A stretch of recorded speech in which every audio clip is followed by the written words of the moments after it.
कोमल नाम की एक अनाथ बच्ची खानपुर गांव में एक छोटी सी झोपड़ी में रहती थी। उसके माँ बाप इस दुनिया में नहीं थे। कोमल के घर में उसका ध्यान रखने वाला कोई नहीं था। वो अभी 6 साल की थी। उसे अभी अपने बाल बनाने भी नहीं आते थे, जिसकी वजह से उसके बाल बहुत खराब हो गए थे। गांव के बच्चे भी कोमल को बहुत चिढ़ाते थे। एक दिन कोमल गांव के बच्चों के पास जाती है। अरे देखो देखो कौन आया है, इसके बाल तो देखो, ऐसा लगता है जैसे कभी कंघी ही ना की हो। बाल नहीं, घास है इसके सर पर तो। सभी बच्चे हंसने लगते हैं। कोमल रोते हुए वहाँ से चली जाती है और अपने घर आ जाती है। उसके घर में पुरानी टूटी हुई कंघी पड़ी थी। मैं भी अपने बाल कंघी से ठीक कर दूंगी। वो उस कंघी से अपने बालों को कंघी करने लगती है, लेकिन उसके बाल इतनी बुरी तरह से उलझ गए थे कि उनको ठीक करना आसान काम नहीं था। माँ अब कहाँ चली गई? यहाँ कोई भी मेरे बाल नहीं बनाता। सब बच्चे मुझे चिढ़ाते हैं। मेरे बाल घास जैसे हैं। अगर आप होती तो मेरे बाल भी बाकी बच्चों की तरह सुंदर होते। कोमल जोर जोर से रोने लगती है, लेकिन उसके घर में उसे सुनने वाला कोई नहीं था। कुछ दिन बाद कोमल जंगल से लकड़ियां लेने जाती है। जंगल से लकड़ियां निकालते समय उसके बाल झाड़ियों में फंस जाते हैं। अरे ये मेरे बाल कहाँ फंस गए? बहुत कोशिश करने के बाद भी बाल झाड़ियों से निकल नहीं रहे थे। कोमल रोते हुए भगवान को याद कर रही थी। हे भगवान, ये मैं कहाँ फंस गई? अब मैं यहाँ से कैसे निकलूं? मेरे बाल बहुत दुख रहे हैं। मेरी मदद करो भगवान। और तभी वहाँ लगे एक बड़े से पेड़ से आवाज आती है, तुम रोना बंद करो, मैं अभी तुम्हारे बाल निकालता हूँ। तभी पेड़ की जादुई शक्ति से कोमल के बाल झाड़ियों से निकल जाते हैं। कोमल डरते हुए उस पेड़ की तरफ देखती है। तुम घबराओ मत, मैं तुम्हें कुछ नहीं करूँगा। मैं एक जादुई पेड़ हूँ। जादुई पेड़, आपका बहुत बहुत धन्यवाद। आप नहीं होते तो मैं जंगल में ही रह जाती। तुम यहाँ क्या कर रही हो? मैं लकड़ियाँ लेने आई थी यहाँ, लेकिन मेरे बाल घास जैसे हैं, इसलिए झाड़ियों में उलझ गए। मेरे माँ बाप इस दुनिया में नहीं है। घर में मेरा ध्यान रखने वाला भी कोई नहीं था और न ही मुझे बाल बनाना आता था। तभी से मेरे बाल ऐसे घास जैसे हो गए। मैंने इनको ठीक करने की बहुत कोशिश करी, लेकिन अब ये ठीक ही नहीं होते। मेरे ऐसे बाल देखकर मुझे गांव के सभी बच्चे भी चिढ़ाते हैं। ऐसा बोलते हुए कोमल की आंखें भर आती हैं। अब तुम्हें कोई नहीं चिढ़ाएगा। तभी वो जादुई पेड़ अपनी शक्तियों से कोमल के बाल सुनहरे रंग के कर देता है। अरे मेरे बाल सोने के बाल हो गए। कोमल अपने सोने के बाल देखकर बहुत खुश होती है। अब तुम्हारे बाल सोने के बाल बन गए हैं। तुम्हारे बाल दुनिया में सबसे सुंदर होंगे। अब तुम्हें कोई भी घास जैसे बाल बोलकर नहीं चिढ़ाएगा। कोमल अब घर आ जाती है। उसे रास्ते में जो भी देखता है उसके सोने के बाल देखकर सब हैरान हो जाते हैं। 2 औरतें आपस में बातें करती हैं। अरे वो देखो, सोने के बाल वाली लड़की कितनी सुंदर लग रही है। अरे ये तो कोमल है। इसके बाल तो घास के जैसे थे, इसके बाल इतने सुंदर कैसे हो गए? गांव में चारों ओर सिर्फ कोमल के बालों की ही चर्चा हो रही थी। कोमल भी अपने सुनहरे रंग के बालों को देखकर बहुत खुश थी। सब लड़कियां कोमल से बालों का राज पूछती हैं। ऐसे ही समय बीतता गया और कोमल भी अब जवान हो गई। सुनहरे बालों के साथ उसकी जवानी और भी निखर कर आती थी। अब वो बहुत सुंदर हो गई थी। एक दिन दूसरे राज्य का राजा भी खानपुर गांव के जंगल में शिकार करने आया था। शिकार करते करते राजा अपने सिपाहियों से अलग हो जाता है। तभी राजा को एक हिरन दिखाई देता है और उसके साथ हिरन का बच्चा भी था। राजा उन लोगों का शिकार करने उनके पीछे भागता है।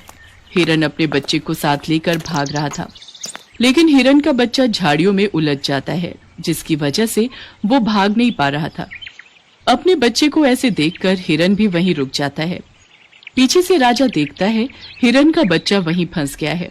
अब कहाँ जाओगे अपने बच्चे को छोड़कर? अभी बताता हूँ। तभी अचानक कोमल भी वहां आ जाती है। कोमल उस बच्चे को देखती है तो हिरन के बच्चे को छुड़ाने लगती है। अरे घबराओ नहीं, तुम्हें कुछ नहीं होगा। मैं तुम्हें कुछ नहीं करूंगी। मैं तो तुम्हारी मदद करने के लिए ही यहाँ आई हूँ। तभी राजा देखता है सुनहरे रंग के बालों वाली लड़की हिरन के बच्चे को झाड़ियों में से निकाल रही थी। राजा उसके सुनहरे बालों को देखता ही रह जाता है। इतने सुंदर सुनहरे रंग के बाल, आखिर कौन है ये लड़की जिसके सोने के बाल हैं? मैंने आज तक इतने सुंदर बालों वाली लड़की नहीं देखी।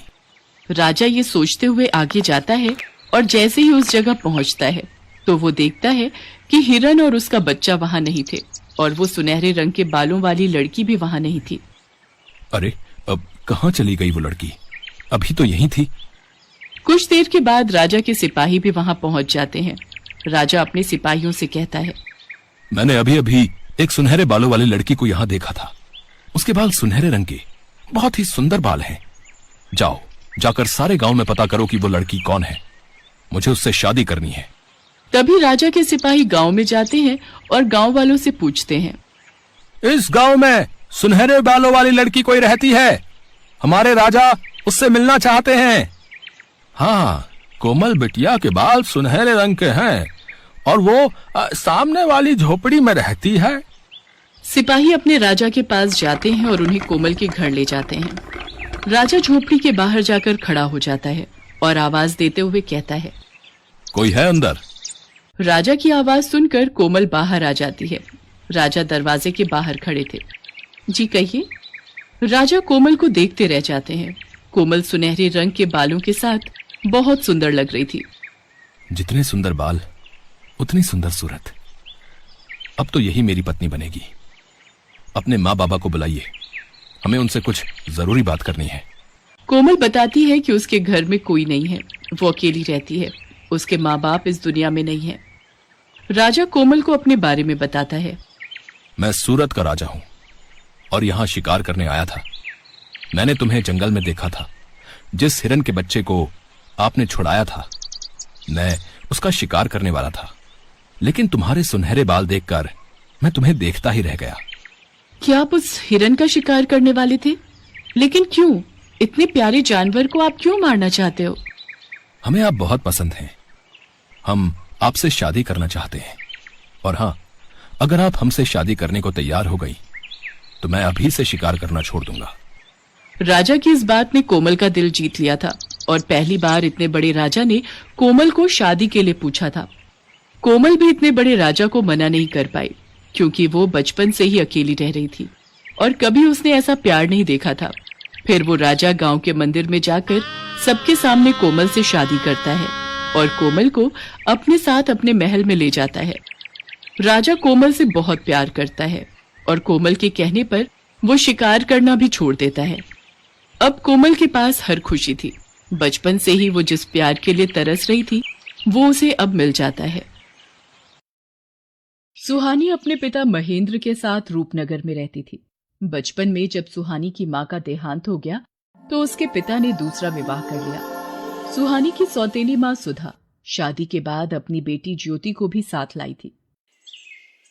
सुहानी और ज्योति अब बड़ी हो चुकी थी। सुहानी देखने में बहुत सुंदर थी। उसके लंबे काले और घने बाल उसकी सुंदरता में चार चांद लगा देते थे। ये देखकर सुधा सुहानी से बहुत ईर्ष्या करती थी। एक दिन, ज्योति, तुझे कितनी बार बोला है तू भी सुहानी जैसे सुंदर बालों वाली बन। देख उसके बाल कितने काले, लंबे और घने हैं। पता नहीं कितने महंगे महंगे इत्र और खुशबू वाली जड़ी बूटियां लाकर दी हुई हैं। पर तुझे घूमने से फुर्सत मिले तो तू बालों पर ध्यान देना। सुहानी को देख कितने सुंदर बाल है उसके। माँ, सुहानी के बाल बचपन से ही बहुत सुंदर हैं। मेरे बाल उसके जैसे नहीं है तो इसमें मेरी क्या गलती है? सुधा, सुहानी के लिए जो रिश्ते की बात की थी उन लोगों को सुहानी पसंद आ गई है। वो लोग अगले महीने ही विवाह के लिए बोल रहे हैं। मैं सुहानी को ये खुशखबरी बताकर आता हूँ। पिताजी, मैं आपको छोड़कर कहीं नहीं जाऊंगी। मुझे कोई विवाह नहीं करना।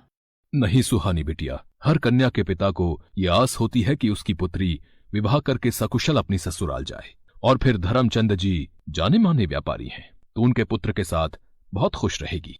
और फिर सुहानी की शादी धर्मचंद जी के बेटे सुमेर चंद के साथ हो जाती है। सुहानी को अच्छा और पैसे वाला घर मिलता देख सुधा जलन से भर जाती है। मेरी पुत्री ज्योति का रिश्ता भी तो इतने बड़े सेठ के घर हो सकता था, पर इस सुहानी की वजह से ये संभव नहीं हो पाया। मैं भी देखती हूँ इसका विवाह इतने बड़े घराने में कैसे होता है। मेरी ये दवाई अपना असर दिखा देगी। सुहानी, जाओ जल्दी से स्नान कर लो, फिर विवाह के लिए तैयार भी होना है। हे भगवान, मेरे बाल कहाँ गए? मेरे सिर के तो सारे बाल गायब हो गए। ये कैसे हो गया? मैं गंजी हो गई, मेरे बाल कहाँ चले गए? पिताजी, पता नहीं, मैं नहाकर बाहर आई हूँ तो देखा मेरे सिर पर बाल नहीं है। पिताजी, अब मैं क्या करूँ? हे राम, ये क्या हो गया? तुम्हारे बालों से ही तो तुम्हारी सुंदरता थी, अब तुम गंजी हो गई हो। अब तो कोई भी तुमसे विवाह नहीं करेगा। ये सब क्या हो गया प्रभु? मेरी बेटी के साथ ऐसा क्यों हुआ? मेरी बेटी ने कभी किसी का बुरा नहीं चाहा, फिर उसको ही ये दुख क्यों मिला? सुहानी का रिश्ता टूट जाता है। महेंद्र भी सुहानी को लेकर अब बहुत दुखी रहने लगा था। सुहानी जब अपने पिता को दुखी देखती तो वो भी फूट फूट कर रो पड़ती थी, और ऐसा होते देख सुधा और ज्योति मन ही मन बहुत खुश होती थी। अब तो नगर के लोग भी जब सुहानी को देखते तो उसे गंजी कहकर उससे डर कर भाग जाते। अरे, ये गंजी लड़की कितनी बदसूरत दिखाई पड़ती है। हाँ बहन, इसे देखकर तो डर लग रहा है। चलो यहाँ से चलते हैं। हे भगवान, सब लोग मेरे से नफरत करते हैं। मेरे भी सपने थे कि मेरा विवाह होगा, मैं भी अपने ससुराल जाऊंगी। मेरे सारे सपने चूर चूर हो गए। मेरी वजह से मेरे पिताजी भी आज दुखी है। फिर मैं जीकर क्या करूंगी? तभी सुहानी के सामने उसकी माँ प्रकट होती है। माँ, आप कहाँ चली गई थी मुझे इस दुनिया में अकेला छोड़कर? मैं तुम्हारी मदद के लिए धरती पर आई हूँ। तुम बहुत अच्छी लड़की हो। अब तुम्हें निराश होने की आवश्यकता नहीं है। मैं तुम्हें ऐसे बाल दूंगी जिन्हें देखकर लोग तुम्हें कभी नहीं भूल पाएंगे। मैं तुम्हें सोने चांदी के बाल प्रदान करूंगी।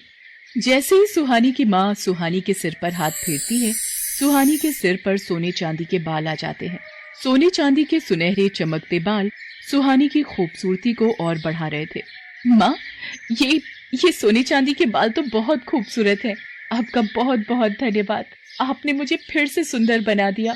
आपने मेरी सारी परेशानी दूर कर दी। खुशी खुशी अपने घर जाओ सुहानी। अब कभी भी उदास नहीं होना। मेरा आशीर्वाद सदैव तुम्हारे साथ है। सुहानी खुशी खुशी घर की ओर चल पड़ती है। तभी रास्ते में नगर के राजकुमार की सवारी जा रही थी, इसलिए रास्ते पर चलते लोगों को कुछ देर के लिए रुकने के लिए कहा जाता है। नगर के राजकुमार को देखने के लिए कितनी भीड़ लग गई है। भीड़ में से निकलने की कोशिश करती हूँ। ये सोने चांदी के बाल वाली लड़की, अरे भीड़ में इसका चेहरा दिखाई नहीं पड़ रहा। कितने सुंदर बाल हैं इसके, कहाँ गायब हो गई? हम रथ से उतर कर भी नहीं जा सकते। ओहो, कितने सुंदर बाल थे उसके। वो तो खुद भी कितनी खूबसूरत होगी। सुहानी घर पहुंचती है। मैं अपने बालों को इस दुपट्टे से ढक लेती हूँ, नहीं तो माँ ढेरों सवाल पूछ लेंगी। मैंने इसकी ऐसी हालत कर दी है कि इसे अपने गंजे सिर को छुपाना पड़ता है। माँ, तुमने बहुत सही किया इस सुहानी के बाल गायब करके। सुहानी अपने कमरे में आ जाती है। उधर राजकुमार सूरज सिंह सुहानी के ही ख्यालों में डूबा हुआ होता है। वो सुहानी को याद करते हुए एक तस्वीर बनाता है। राजकुमार सूरज सिंह, आपके स्वयंवर की सारी तैयारियां हो गई हैं। दूर दूर से राजकुमारियों के लिए संदेश भिजवाया गया है। पर ये तुम क्या बना रहे हो? बिना चेहरे की तस्वीर? पिताजी, ये तस्वीर उस लड़की की है जिसके सोने चांदी के बाल हैं, और मैंने निश्चय किया है कि मैं इसी लड़की से विवाह करूंगा। बस मुझे उसे ढूंढना है, और वो कहाँ मिलेगी मैं यही सोच रहा हूँ। पुत्र, सोने चांदी के बाल वाली लड़की सिर्फ कहानियों में होती है। तुम ऐसी लड़की कहाँ ढूंढोगे? ये जिद छोड़ दो। पिताजी, चाहे मुझे पूरे नगर में ऐलान ही क्यों ना करवाना पड़े, मुझे सोने चांदी के बाल वाली लड़की ढूंढनी है। और जिस लड़की के भी बाल सोने चांदी के होंगे मैं उसी से विवाह करूंगा। सेनापति जी, नगर में ढिंढोरा पिटवा दिया जाए। जिस लड़की के भी बाल सोने चांदी के हैं हम उसी लड़की से विवाह करेंगे। राजकुमार के कहने पर नगर में ढिंढोरा पिटवा दिया जाता है। क्या राजकुमार सूरज सिंह उस लड़की से विवाह करेंगे जिसके बाल सोने चांदी के होंगे? मैं कल ही अपनी बेटी ज्योति के बालों में सोने और चांदी का पानी लगा दूंगी। राजकुमार को क्या पता लगेगा, और विवाह के बाद तो उन्हें ज्योति को स्वीकारना ही होगा। हाँ, ये ठीक रहेगा।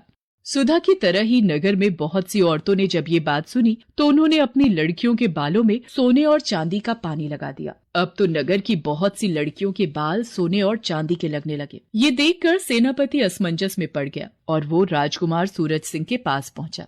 राजकुमार सूरज सिंह जी, बहुत ही बड़ी समस्या आ गई है। नगर में जो भी लड़कियां विवाह योग्य हैं, उन सभी लड़कियों के बाल सोने और चांदी के प्रतीत हो रहे हैं। समझ में नहीं आ रहा है कि कौन सी लड़की है जिसके बाल सचमुच सोने चांदी के हैं। सच का पता लगाने के लिए मेरे पास एक उपाय है। नगर की सभी लड़कियों को राजमहल में बुलाया जाए। सेनापति नगर की सभी लड़कियों को राजमहल में आने का संदेशा देता है। ये लड़की कौन है? इसे भी महल में चलने का आदेश दो। सेनापति जी, पर ये तो गंजी है। सेनापति सुधा की बातों पर ध्यान नहीं देता और ज्योति के साथ साथ वो सुहानी को भी राजमहल ले जाता है। आप सबको मैंने इसलिए आमंत्रित किया है कि मैं अपने लिए उचित वधू ढूंढ सकूं, पर आप सबने ही अपने बाल सोने और चांदी के कर लिए। अब एक एक करके सभी कन्याएं इस फव्वारे के नीचे खड़ी होंगी और बालों की सच्चाई सामने आ जाएगी। ये क्या हो रहा है? अब तो ज्योति की सच्चाई राजकुमार के सामने आ जाएगी कि इसके बालों में सोने चांदी का पानी चढ़ा हुआ है। एक एक करके सभी लड़कियां फव्वारे के नीचे खड़ी होती हैं और उनके बाल धुलकर पहले जैसे हो जाते हैं। बस ये आखिरी लड़की रह गई है राजकुमार, इसे भी फव्वारे के नीचे खड़ा करना है। पर ये तो गंजी है, इसके बाल तो मैंने हो, ये मैं क्या बोलने जा रही थी। इनमें से तो कोई भी लड़की सोने चांदी के बाल वाली नहीं निकली। पता नहीं वो कौन थी। बस ये आखिरी उम्मीद रह गई है। सुहानी घबराते हुए सिर से अपना दुपट्टा उतारती है। सुधा और नगर के सभी लोगों की निगाहें सुहानी के सोने चांदी के बाल देखकर दंग रह जाती हैं। सुहानी फव्वारे के नीचे खड़ी हो जाती है। उसके बाल तो सचमुच सोने चांदी के थे। ये देखकर राजकुमार खुश हो जाता है। हम तुमसे विवाह करना चाहते हैं, क्या तुम्हें मंजूर है? आपको पति के रूप में पाना मेरा सौभाग्य है, पर मेरे बिना पिताजी। सुहानी बेटी, अब वक्त आ गया है तू इस दुख भरी जिंदगी से आजाद हो जाए और खुली हवा में सांस ले सके। तुझे जीवन में बहुत दुख मिले हैं, पर अब राजकुमार सूरज सिंह के साथ विवाह करके तुम बहुत खुश रहोगी। सदा खुश रहो मेरी बच्ची। सुहानी को उसकी अच्छाई का फल मिल जाता है और राजकुमार सूरज सिंह के साथ उसका विवाह संपन्न हो जाता है और सुधा अपने हाथ मलती रह जाती है।